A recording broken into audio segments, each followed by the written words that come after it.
in her cell. And like, I'm allowed to be mad about that, whether or not I found out about it yesterday or a few years ago when it happened. Right. The other thing is, I think Harris's game plan going forward, and you pretty much saw this in her rollout, is to just stake out, leftish positions on criminal justice reform, and hopefully that, just absolves her of whatever past sins. And she said, I support ending cash bail, I support abolishing private prisons, which I think is a mainstream Democratic plank at this point. Well, Obama had done that for federal prisons already. Right. And I think just saying these things, that's going to be enough for most people. I agree.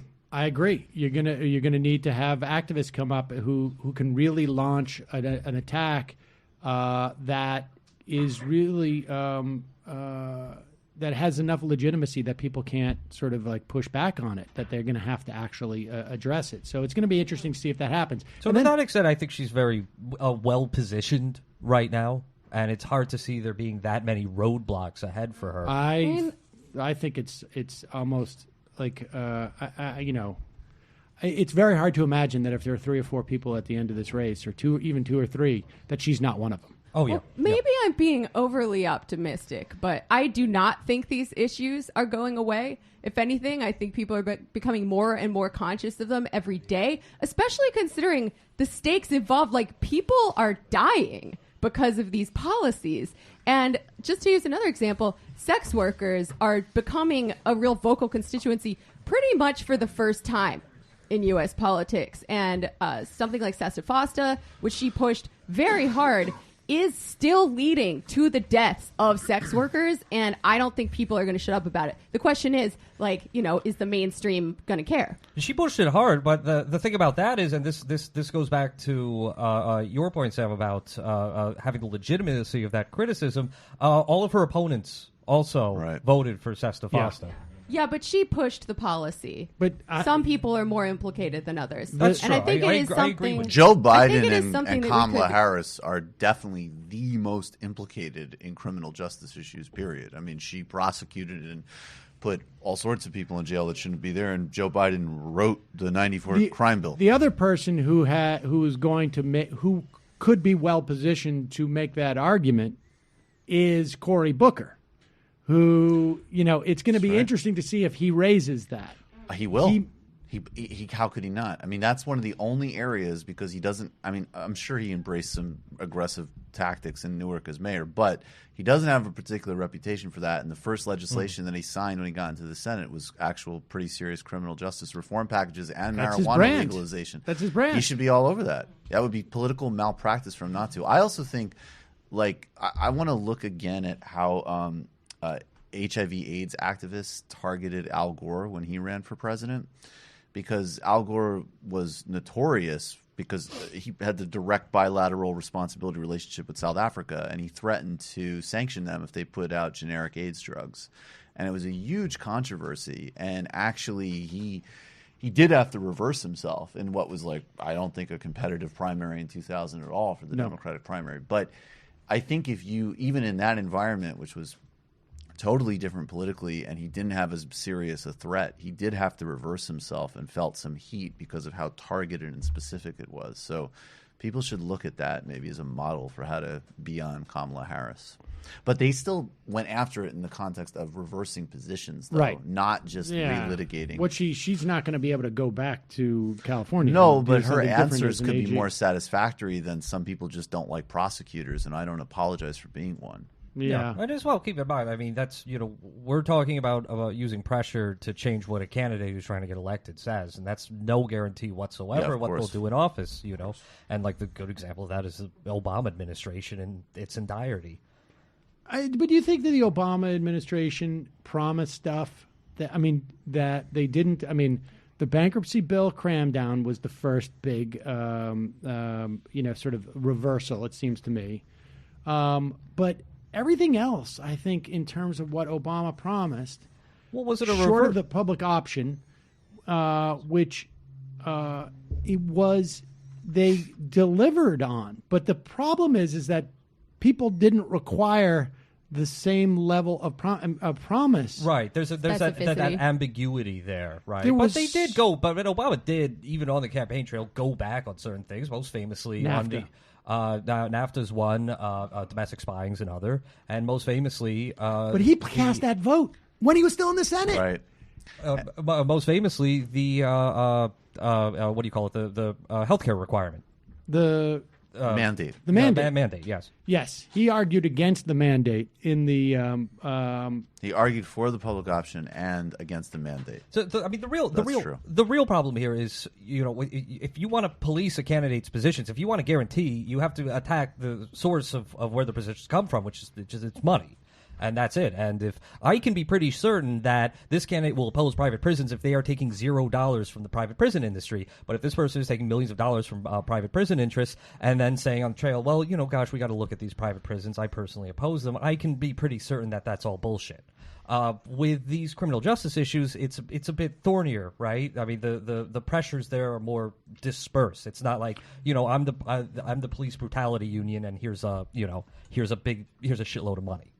It's interesting, though. I mean, we look at like the Medicare bills that Harris herself has signed on to, right? She signed on to Bernie's Medicare for All, but she's also signed on to Brian Schatz's Medicare buy-in, and she's also signed into a third one. I can't remember who's sponsoring it. That basically just rolls out the public option. Yeah. In ACA. She signed on all of those. She's already, created some wiggle room on the Medicare for All thing.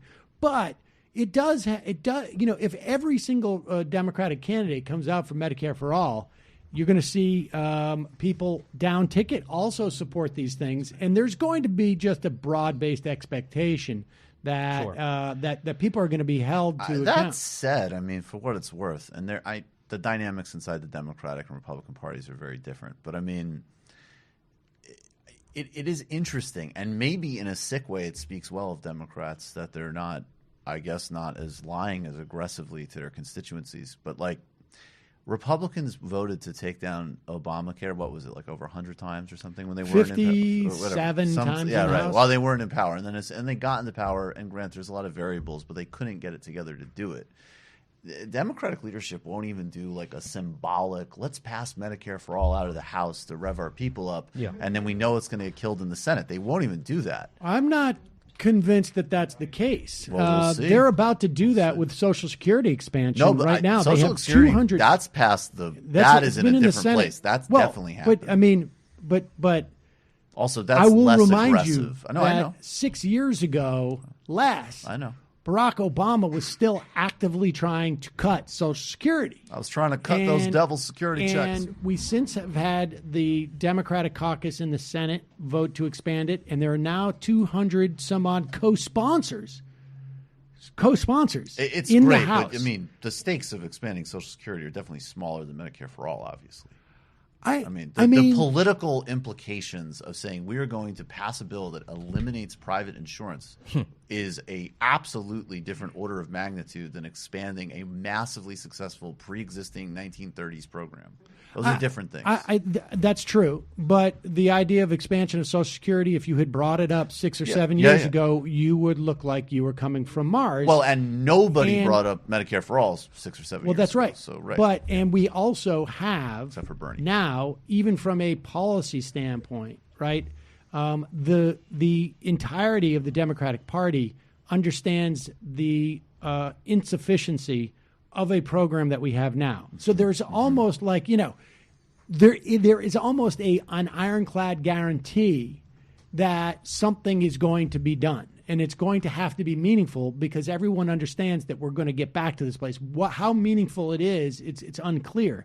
But we also have 3 competing bills coming out of the Senate on how to deal with prescription drugs, ranging from Warren's, generic manufacturing of generics, Which is awesome. but also purchasing and whatnot. And even Trump today announced that HHS is going to get rid of the benefit managers for Medicare and Medicaid. I mean, these are we're moving on that front in a because it is non-elective in some way. I think for everyone, everyone knows that something is deeply broken. Social Security is more of like an elective, right? We're just going to make this more generous. I just want to know, like, if you believe that healthcare is a right and should be free for everybody at point of service, yada, yada, and you've seen all the data and all the statistics on the only good way to make that happen, why you would hedge by also supporting this one that's a little nicer to private insurance companies. Like, what possible good faith reason could you have for that? I mean, that you think it's more doable, that it's a negotiation point. I mean, Well, I think the problem, and this is the problem that reformists run into, is that health insurance as a sector of the economy is very, very, very complicated, and the strategic thinking here is, well, Donald Trump is president, the Republicans control the Senate. Why bother forcing a tough vote right now? Why even put out legislation that then Republicans go back and run ads and say, you will lose your private health insurance? right. I mean, and that's tough. I mean, I think that the moral position has to be to go to war with the health insurance companies and to drum up popular support against them, to demonize them, to villainize them, because what actually needs to happen is the seizure of every private health insurer. Like, that's it. It's what, $1 trillion just go to profits every single year off, misery. Yeah, Exactly. it's a sector of the economy that should not exist. It shouldn't exist. Because The they parasite make sector. 100% of their profits off of denying care to people. As Ryan Kruger pointed out, yes, a lot of that $1 trillion is going to go to war against any one of these proposals. Yes. Any single one of them. Indeed. So you have to suit up for war, and that means every single Democrat, even the blue dogs, cannot be taking money from the health insurance companies. But they are, and they're going Right. to. And that's the sort of thing that watered down the ACA. And it was the intent to, it was the resistance of the health insurance companies in 1993 that ended Clinton care. Clinton care. I mean, the interesting thing is, and I'll tell you why, like a Medicare buy-in, or one of the things that we're going to, like, it almost seems to me to be definitive. We're going to see Medicare age drop. Right, we're going to see it drop to like 55 is a total no-brainer, and this is something the insurance industry was in favor of before the ACA showed up, because if they could offload that other segment, that age group, which was probably, aside from pre-existing conditions, the worst part of their risk pool, and they could offload that to the government.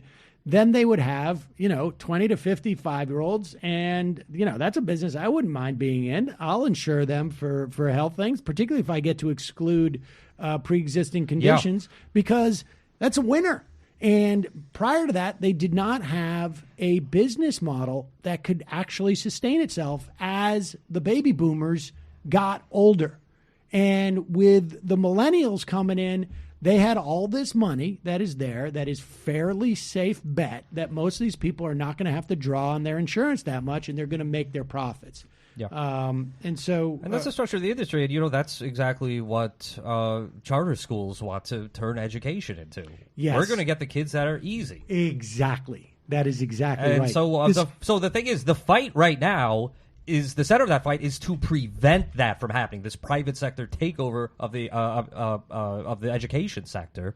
I think the goalposts need to be moved. I think the center of the fight over healthcare needs to be moved towards that. Yes. I was trying to think of a football thing, and I just totally No, the blanked. goalpost. Goalposts? Yeah. Goalpost is a very reliable image. No, the Cheerleaders? Cheerleaders. Cheerleaders Yeah, you just need to switch move sides. the cheerleaders to the other team. yeah. They got to be put in the skyboxes. All right. Well, let's take a break and head into the fun half of the program, and then we'll continue to do what we're doing. Sounds good. Or we could just freebie Friday. Touchdown. Goal. All right. Well, let's talk a little bit about this abortion stuff, because I think we're going to. I think this is. I just have a sense that this is going to come back. And Brendan was telling me that he thinks I'm just having like PTSD from the Bush years, but That should be your autobiography. Yeah, I've got like three of them from the Bush years by Sam Seder. I And Janine Garofalo. It just With a forward and afterward by Exactly. Jimmy Garoppolo. it just seems to me that Trump is desperate to find something right now